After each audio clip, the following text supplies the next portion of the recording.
episode we filmed at Mad Fox Brewing Company, and brewer Bill Madden was planning to leave for the Great American Beer Festival, where he was going to act as the capacity as a judge and pour his beers.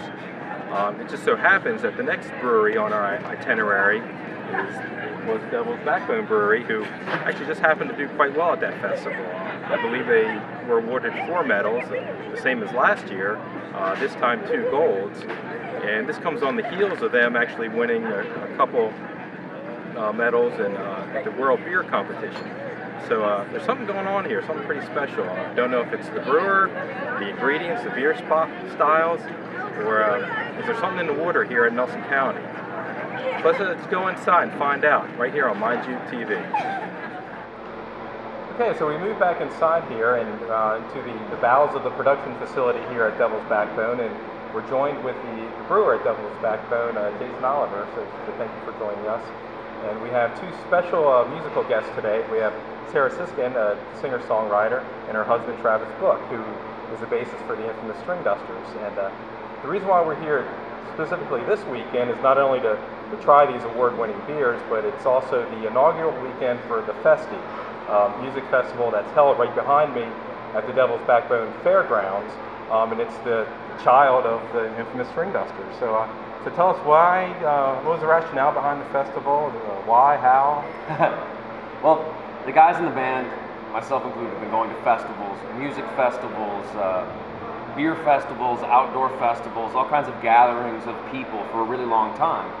It was one of those things that kept coming up in the van. How amazing would it be if we sort of put our own mark on the festival world, did it just the way that we would want to? Because there's a lot of great festivals, but there's always, you know, a little something that you would tweak to make it a little bit differently. So we were out here playing at the Brewerage Trail Festival, which is sort of a beer festival and with music also. We were here a year ago in August, and you know, we got done playing, the sun was setting, and the vibe was great, and we were hanging out, and we were picking music and drinking incredible beer, and we started to think, maybe this is the place for us to try to realize our vision for a festival and a gathering that brings together, you know, people with all different range of interests, instead of just music fans or just people there to drink beer or people just, you know, there to ride their bike or whatever. See if we could bring all that stuff together into one great big party. And that's a good point. It's the Festy experience. So it's not just the usual suspects of camping, music, beer. It's biking. You guys had a 5K, and congratulations, you won your. I won my category this morning in the mountain bike race. Yeah. Good. So that was right up there at Wintergreen. It actually left from here and went. They took us right up the road, and we finished right here on the ground. Yeah. Start and finish right here at Devil's Backbone. Yeah, that's pretty awesome. It starts here, but then climbs a huge mountain. So climbs it twice actually. Really? It was pretty brutal out there, but I'm glad to be here now drinking beer. Yeah. So I mean, this isn't your average music festival, obviously. But I mean, yesterday was 12 hours of just amazing musicians. I mean, just railroader. I mean, so how does it? Did you just say, okay, these are who we want, let's go get them? Yeah. The lineup grew largely out of our personal relationships with other bands, and we sort of made a wish list and then started to look at how the bands would fit together and how the schedule would work through the day, and some bands fell off the list and some other ones made it on there, but the one common thread is that all the bands that are here, we have a personal relationship with. They're friends, they're family, and when we thought about throwing this massive party for, you know, the people of Nelson County and of Virginia and also the Stringduster fan base, we wanted to make sure that they were coming and that they got to see music that you know, meant something to us. We're not just hiring bands to try to, you know, that we think will make a lot of people come to the festival. We want people to come here and discover great new music. And it was, because it's a wide array. I mean, you had, you know, Panther Burn, Yarn, you know, it just wasn't a bluegrass festival. No, Trees on Fire was going crazy last night. As soon as the Stringdusters ended, the fire dancers came out, they lit the bonfire, and Trees on Fire, the band went on stage, and it just, the place blew up. It was like being like mini Bonnaroo for a couple hours. Pretty neat. And so obviously music is a big part of the business, the brewing philosophy here. You guys have the festival fairgrounds, you have live music here. So tell us about that, how you try to integrate the music and the beer. I mean, we have live music about 4 nights a week here. Chris Trotter, our GM, is pretty influential on that. And you know, we try to get bands that sort of fit the atmosphere here. And the atmosphere is, you know, sort of, we're in this beautiful country setting. I've been brewing for 14 years, and I haven't seen a brewery with as nice a view as what we had in my life. And so we try to bring acts that can feed off the energy here of the mountains, of the building that Steve Crandall built here. It's rustic. We got barnwood floors and rustic tin on the roof. So we try to just incorporate the music into the whole being of this place. And it's been a lot of fun. So a lot of the acts, are they local to this area or are they regional? Both. We do a lot of local acts and people that come back periodically on a regular basis.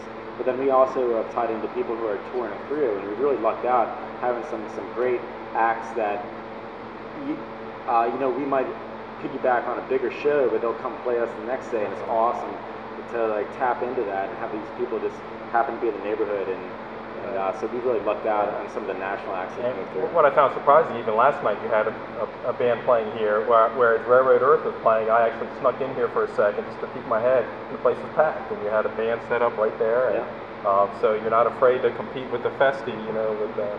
Well, I think it's more just adding to the experience, more than anything. So let's talk about the brewery.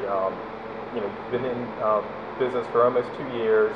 During that time, you're the most awarded Virginia brewery.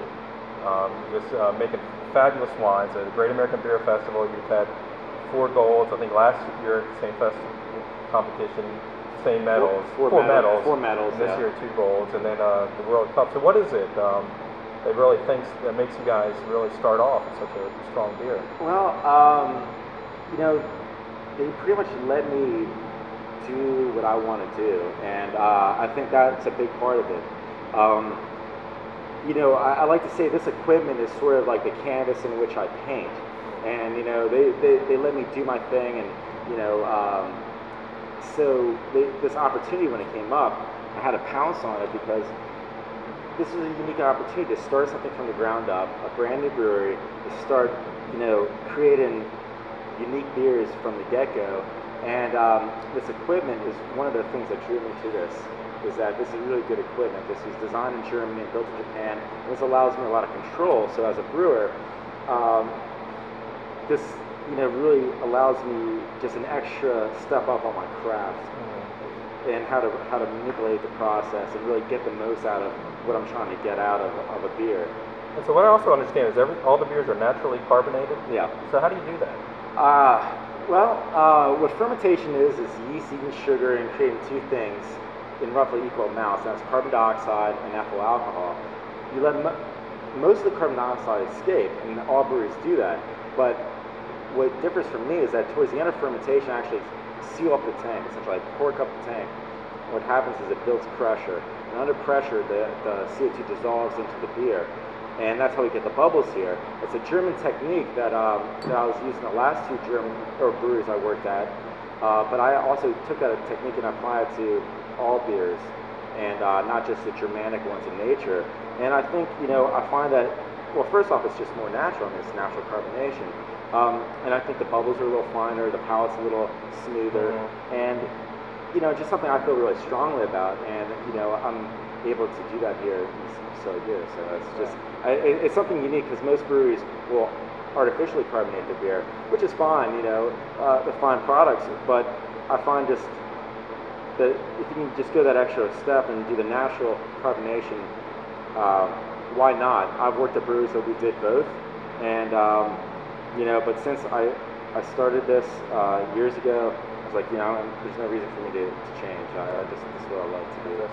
So, Sarah, you're a very appropriate guest, not only being a musician, which we like to bring on the show, but you also have your own beer blog, where you write about beers on your different tour travels. So how did that start? Well, it started just because I like to sample local beers. Wherever I go, I like to see how the flavors differ on, depending on what part of the country and part of the world, because I actually did some of my blogging in Europe last year. So it's just, I love to cook, so I'm really sensitive to different flavors, and so I started, it was just sort of a personal preference to, every time I played in a town that I'd never been to, I tried to find a microbrewery or a brewery nearby, or sometimes it was convenient that I was actually playing the brewery. and just sample one or two. And what happened was I thought, well, why don't I just start documenting this, because there's people out there who like to do the same thing, and I just happen to do it while I'm touring and performing. So I started the blog, and it just sort of caught on with a lot of fans. I ended up having fans show up to shows bringing me local beer, and Travis and I have toured together quite a bit in Colorado, which is, you know, brewery heaven. Yeah, and we've had in every corner. a couple fans come up to us and invite us to their house to taste their home brews. Really? And so it's just been, it's added to my experience as a performer. It's and exactly what you said about how the music just integrates into the experience of the, I think there's something really parallel about the different flavors of beer and different tastes of food. You can sort of parallel that to different styles of music. And also I love how, you know, depending on the topography, and if you're in the mountains or if you're near the coast, how the flavors differ. And it's just something that's always interested me, and so I try and keep the blog updated. I'm not real. I did notice it has been a while, so maybe this will be the the impetus for you to get started. But you bring in a good point, and for the wine world, there's the French term terroir, which is sort of like a wine is representative of the area, Right. the being. And is that possible? I mean, can you relate? I mean, this area is it's like Little Napa Valley when you're driving down 151. There's about a dozen different nice wineries. They're really excellent wineries. So can you relate that to beer? I think yes and no. I think on a large scale you kind of can, but that's changing. And what I mean by that is that the East Coast was known for more maltier beers, a little more maybe traditionally English in nature when craft brewing began, 20 years ago or so. And then you have the West Coast, which is very known for its hop-forward beers. The hops are grown there. Very aggressive beers coming out of there. But I think right now everything is sort of, those old rules are thrown out the door because there are plenty of East Coast brewers with really hoppy beers, and so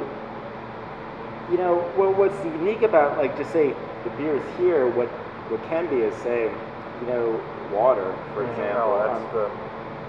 That's the majority of the beer. I'm using well water, and it's extremely soft, and it's the first time in my career that I've actually used well water. I've used city water that we filter to remove the chlorine or something like that. But this is the most indigenous part of beer is water, and I couldn't be happier with the water that I have here because it is as soft as that famous water from Pilsen, where the first Pilsner comes from. That gives me kind of a blank slate to build upon.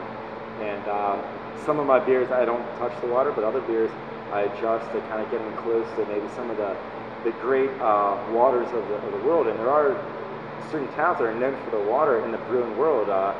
Pilsen for Pilsners, you have Bergen-on-Trent for English IPAs, Dublin for stouts, Munich. So that's a part, I guess, of terroir, but I can kind of adjust it too. Right. So it's kind of fun to do that actually. And you mentioned the water. It's interesting. I just learned that there's a distillery that's being built not far from here, and it's a Scottish distillery that's wanted an American presence, and they sampled the water throughout the United States, and they decided that here in Nelson County, the well water, I believe, is what they wanted to use. So there is something to be said about the area here contributing to your flavors. Yeah. So what exactly are we? We've got 4 beers here. We have the Gold Leaf Lager, which is one of our 4 year-round beers, and I guess you could call it an international style Pilsner or a Helles, which is a German just pale lager. It's won us 2 medals this year at the gold at this year's Great American Beer Festival and gold at last year's Great American Beer Festival in the international style Pilsner category. And it's just a nice pale all malt lager. So there's no hops at all added? Oh, there are hops. Oh, yeah. I mean, when I say all malt, I mean it doesn't have like corn or rice to adulterate it. Just a nice dry, crisp everyday drinking beer. It's one of my favorites. A lot of times, people say, "Oh, you must like the really dark ones." I'm like, not necessarily, because a light beer or a pale beer, especially a pale lager, is often akin to like the pinnacle of the brewer's art, because any imperfection stands out in a beer like this. Right. There aren't a lot of hops or malt flavors there to hide it, so what you want is a really delicate body and delicate flavor. So a beer like this, well, it might not be exciting to a beer geek, for example. A lot of brewers and a lot of my friends who are brewers they really put a lot of pride into their lightest creations, because that's really where art and science come together, and it'll show if it's not right, essentially. Now, with your natural carbonation, do you actually have to serve it at a certain temperature? Because I know as the beer warms, it releases more of the CO2. So do you actually have a level that for all your different beers of what temperature? Well, all the beers are served at the same temperature. We have a walk-in cooler with tanks in it. But during fermentation, I have to adjust things. For example, when I'm naturally carbonating an ale, which is warmer than a naturally carbonated lager, I have to adjust and take that in consideration, because then you have physics and stuff. Gas, don't even know how to quote those laws anymore. I can't even remember them, but it's like these partial pressure laws. But it's like, temperature and pressure really dictate how fast and how much CO2 go into us. That's why 20% of your job as a chemist, 80% as a janitor. Right, You're right. cleaning and you're doing chemistry experiments. So when you guys are at home, what particular beer styles do you guys like to drink? I love ales, pale ales, and I love dark beers, but I've really, in the last several years, I've become attached to just clean ale, like Anchor Steam is one of my favorites, just to give an example. And he really loves dark beer. I like it. Yeah. I love beer, and if I'm not careful, I'll drink 1,000 beers in a sitting. And so for me, drinking something that's complex, has high alcohol content, and requires some effort on my part, allows me a real complete experience without the sort of side effects sometimes of tearing through more beers than I want. So I love to drink and taste all kinds of beers. I tend to lean toward the darker, more sort of complex things, partly for that reason. Keeps me honest. So we're getting that way, but this is really good. I mean, this is it's flavorful and just. I'm really impressed. I mean, you're right. Lagers don't really get the name recognition. Mostly when a microbrew, but this is definitely really fine beer. I will say, for our birthday, we have the same birthday. He really? 2 years ago, he installed a kegerator into our basement, and we had, I think we had, there's a local brewery in Nashville called Yazoo, so we had a couple of Yazoo kegs, and then we had a Shiner Bock keg, just sort of like, an easy beer, but we found that we drank a lot of beer when we had that, so we're trying to sell a kegerator. Yeah, if anybody out there wants to buy a kegerator, it's for sale. dangerous. it's very dangerous. Yeah, it I saves can on imagine what it must be like buying to work bottles here. though. Right. Recycling. Right. So you guys ever tried homebrewing? We haven't. We've talked about it. We travel so much. We haven't found enough time. Yeah. But one of these. And this is another thing, talking about this area. I'm driving through, and there's a home brew shop right down the road in Ellensburg, just open, and the guy was out there doing a demonstration this yesterday afternoon of he was crushing his malt, and he was then unfortunately it was the same time you were playing yesterday, and he was actually going to be pouring the beers that he made the previous week. So it's a lot going on here. I'd like to give that a shot at some point. I imagine it's kind of like music, where once you start to try to learn how to play music yourself, it gives you a much deeper understanding and appreciation for people who do it professionally, or not even that, but people who do it in varying depths. And I think it's probably the same thing with brewing. I think for me to try to whip up a batch of beer myself would probably change the entire. And they obviously have the beer making for dummies, where you get the extracts and you just dump them in, Right. But you definitely want to take the grains and I tell people, it can be as simple or as complex as you want to make it, but once you start there is no end to it.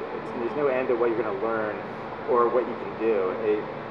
But you got to start somewhere. But it can be simple, or I know some homebrewers put thousands of dollars into their systems, and they have this really complex stuff, and you know, it can be addictive, like music. I think, you know, it gets in your soul, and you just gotta do it. The more you get into it, the more you're into it. Yeah.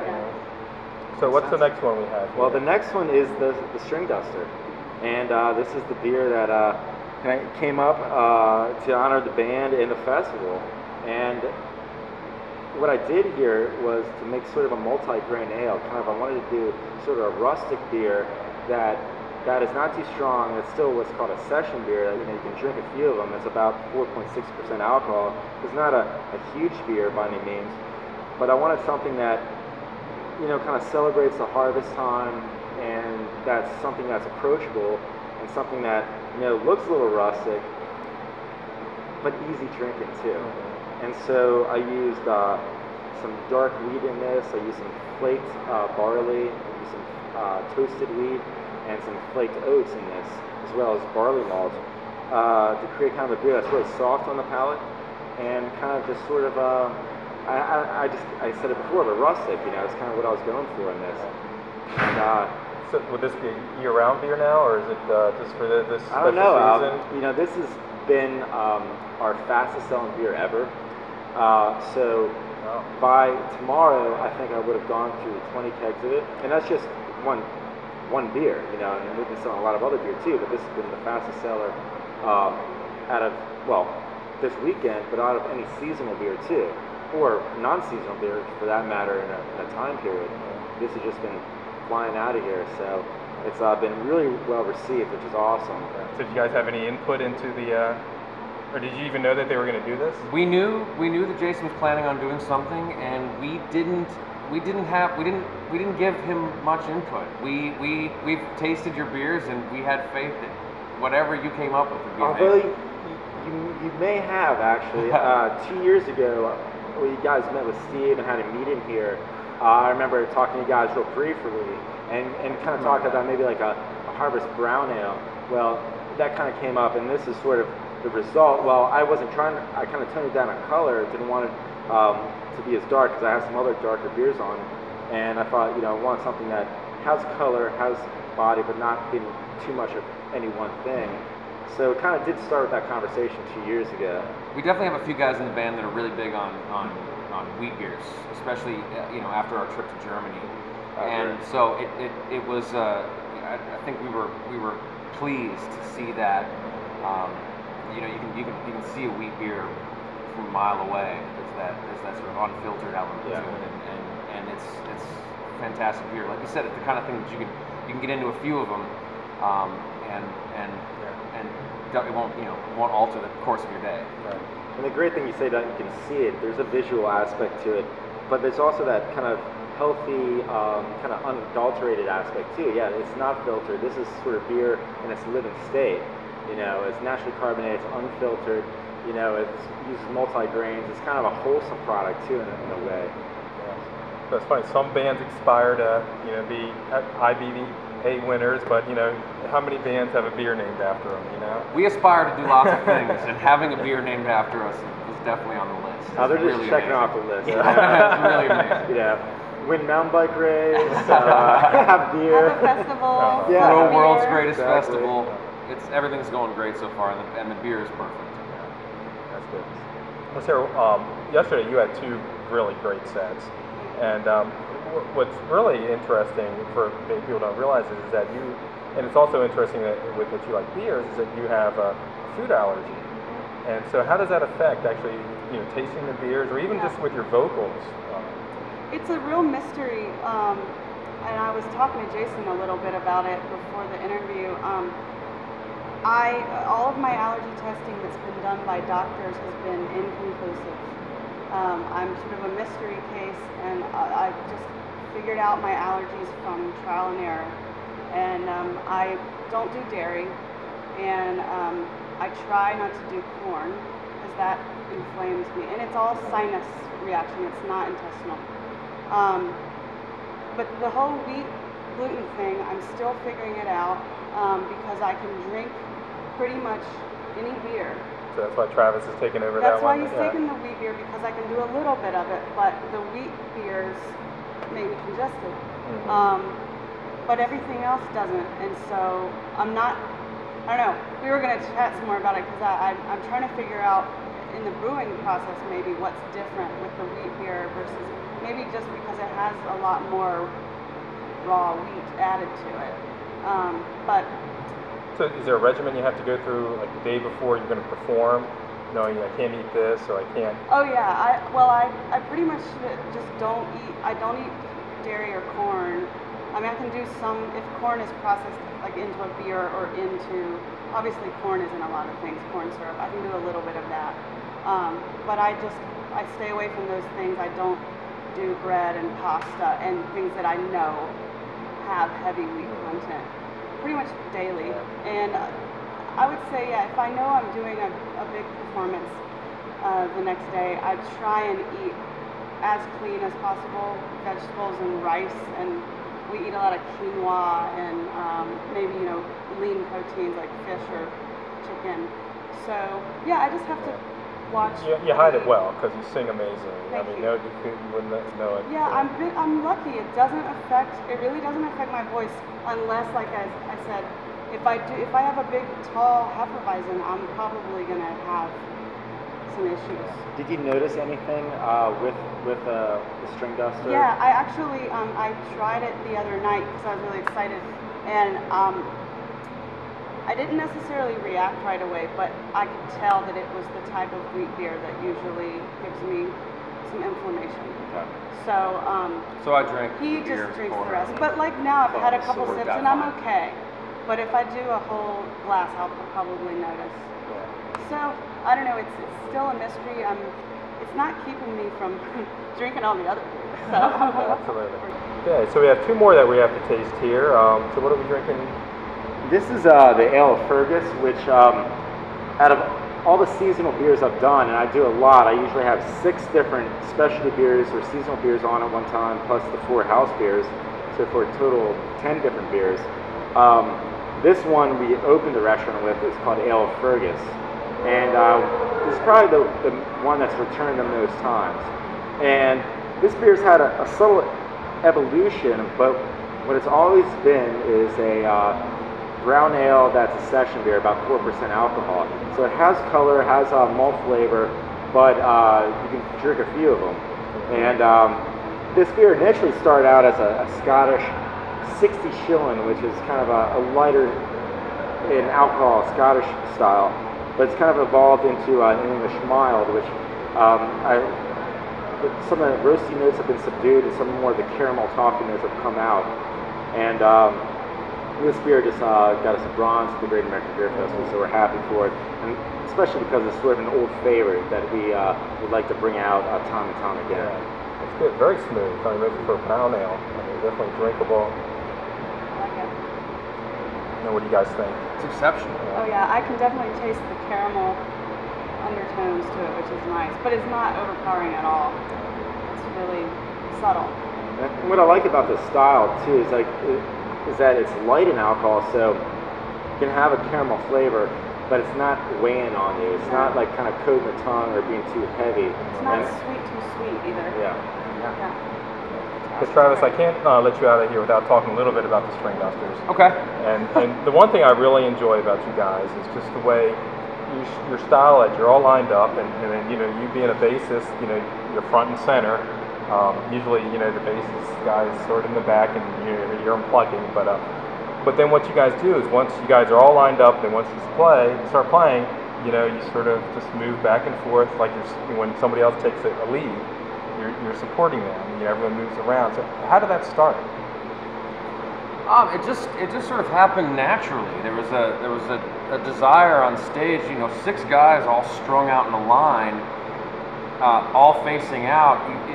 It's difficult to be really collaborative and to be really creating music together when you're not looking at people and you're not even really in the same physical space. You know, so just in an effort to play better, more connected music, we started to move around, and it was essential that we had pickup systems, because a lot of bluegrass or acoustic bands, they're stuck in front of their microphone or in front of their monitor system too. We use in-ear monitors, and we're all plugged in, so no matter where we go, the sound is always the same. And we found that when when two guys are improvising together, if they can face each other, get right in each other's business, the music really congeals and elevates in a way that it doesn't if people are just sort of standing doing their thing. So it sort of started to happen really naturally, and then we got some feedback from people watching, and also realized, just by virtue of doing it, that it was a really positive thing. Music really went great places when we did that. We freed ourselves up from feeling like we had to be in a stationary spot. And it's funny, watching yesterday when you're playing with Sarah, and then when Andy Falco came and joined us, there's a couple times I think you had your instincts where you're ready to pick up your bass and go. When he started jamming away, you're ready to move around, and I think you had to control yourself on that. But also, I think you brought out sort of how that style emits for the venue. And something like this, when you're playing in front of fans that are right there in front of the stage, as opposed to where I've seen you at more of a recital type of place, where like the Paramount Theater, where you're sitting down, or like we talked before at Jam and Java versus like Iota, where that presence sort of feeds off you guys. And so I can see where you guys moving next to each other, it sort of feeds off, you guys feed off each other's energy as well. Yeah, I mean, I think when a band is at its best, the band and the audience are all on the same page. Everyone is right there in the present moment, creating and absorbing the music, and we're all, the audience is creating the experience almost as much as the band, and there becomes there's sort of it's like, some people refer to it as like a feedback loop, where you're getting energy from the audience and then you're feeding it back to them. And for me, it's more of a when the bands, when we're all present, when we're playing the music, when we're not thinking about how well we're playing, when we're not thinking about the sound, when we're not thinking about the audience reaction, and further, when the audience isn't, they're not self-conscious about if people think they're dancing cool, or they're not like worried about like trying to like impress somebody, or all the other million places that their head could be other than absorbed in the music. When everybody gets to that place where we're all right there in the moment, doing the music, creating it together, that's when it really happens. And I mean, that happened last night. It doesn't happen all the time, and when it doesn't happen, that's fine also. It's sort of a magical thing, but that's sort of what we'd envisioned with the Festy experience, is bringing people together and creating a place where people could be themselves and feel comfortable and be able to just be present and not worry about anything else. So us being able to move around and be loose and experience the music on stage however we want to, I think that really frees up the audience to do the same thing. Absolutely. So, I mean, I'm really looking forward to getting to your performance today. Today should be fun. We'll see. Every day's a little different, So we have one more. I taste a little coffee in this one. Little coffee. A little bit. So tell us about this one. This beer is what we call the Baltic coffee, and it's a coffee-flavored Baltic porter. And what Baltic porters are actually strong black lagers that originated in the Baltic region, Eastern Europe, and Baltic Sea area, as sort of a response to the popularity of imperial stouts, which was an ale, strong black ale. So these northern countries wanted to do their own version, but they were more lager brewers, so they did a strong black lager. And so, interestingly enough, this blends some characteristics of a Bock beer, which is a strong lager, to some flavors of porters, which typically are ales. So I took our Baltic porter and then added fresh, locally roasted Traeger Brothers coffee to it, and I used the Mexican variety. They're all organic, fair trade coffee roasters in Loviston, our county seat. And the result is, a beer that has nice coffee flavors that plays off of the dark, chocolatey malt notes that will come from the malt. And it's funny, this is the first brewery I've ever added coffee to beer at. Last couple jobs were all German, they kind of frown upon that sort of thing. And then before that, it just never came up. But so I had this opportunity to, and of course I'm going to use the locally roasted coffee. It's the freshest, and we want to support the local businesses. But I don't know. It just works so well, I think. It does, because the coffee is subtle. It's not. I've had coffee stouts or coffee porters where it's just the coffee is. You might as well drink it in the morning, you know, instead of your regular coffee because it's so strong. But this definitely blends right in. I think interestingly enough, this is a strong beer. The coffee actually helps balance it out a little bit by adding. It almost makes it a little smoother, at least a little seem less alcoholic. Although this beer is about 8%, so it's not a light beer by any means.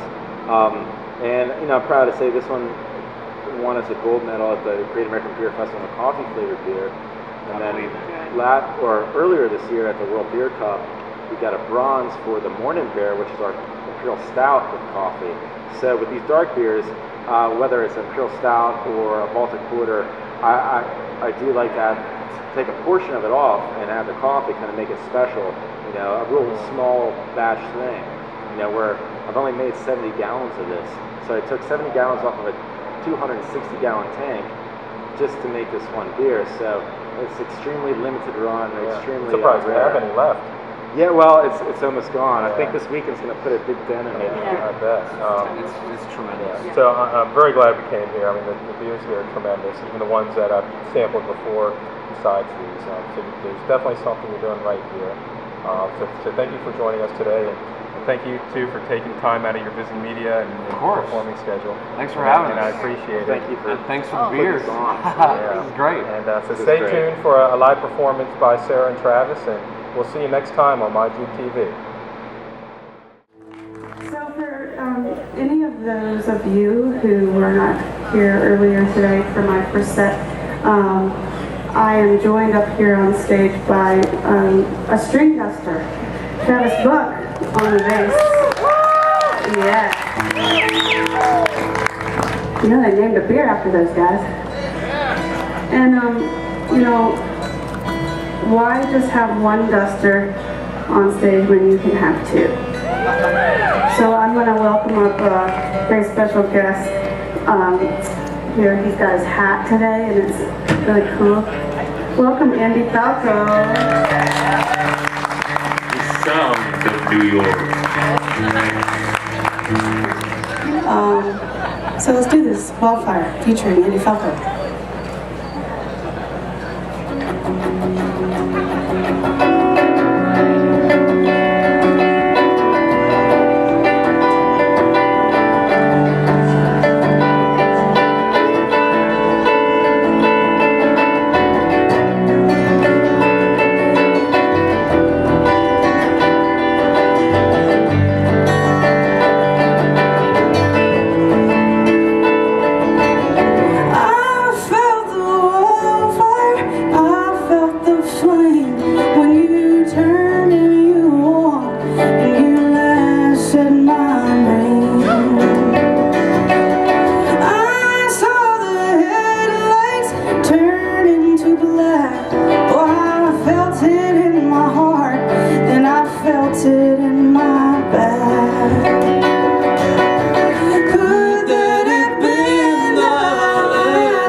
and gentlemen,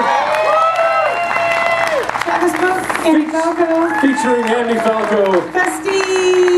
Festy! Go forth and festivate, enjoy yourselves, it's your festival. This festival is the brainchild of this band, and we think they've done a really